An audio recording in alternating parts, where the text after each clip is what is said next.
চলো একসাথে ভালো মানুষ সাজি। প্রথমে চেহারাটা ময়শ্চারাইজ করতে হবে এবং আমি অলরেডি ময়শ্চারাইজার ইউজ করে ফেলছি এবং কোনটা ইউজ করছি আমি এটা তোমাদেরকে বলবো না, কারণ আমি একটা ভণ্ড এবং আমি ভালো মানুষ সাজার চেষ্টা করছি। ইভারলির এই ব্লাশটা ইউজ করবো, এটা অনেক ভালো। এত বেশি ব্লাশ লাগানো উচিত হয় না, পুরো জোগাড়ের মতো লাগতেছে। We can fix that, but ভালো মানুষরা কিছু জিনিস ফিক্স করতে পারে না, কারণ এরা জীবনের ম্যাক্সিমাম সময়ে সবকিছু তো গন্ডগোল পাকায় রাখে।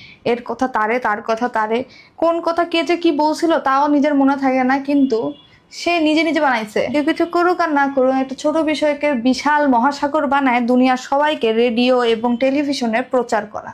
এদের জীবনে সবকিছুই উল্টা। এরা মায়ের দুধ না বাপের দুধ খেয়ে বড় হয়েছে।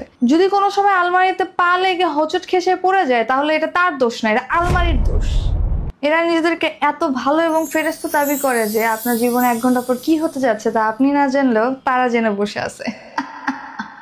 এই ভালো মানুষগুলো দুনিয়ার কোনো কোনা কাঞ্চা কোনো জায়গায় সুখ খুঁজে না পেয়ে আপনার জীবনের সুখ দেখে জ্বলবে এবং সেইখানে এসে বলবে I am very happy for you.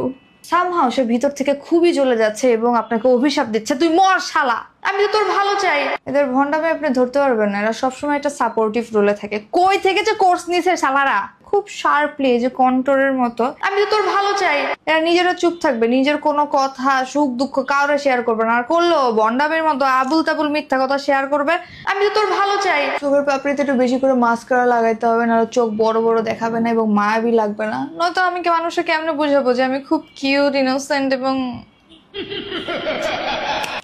Okay we are done and ready. এখন যাই বাইরে গিয়ে ভন্ডামি করে গিয়ে। We will meet in the next video. Bye by.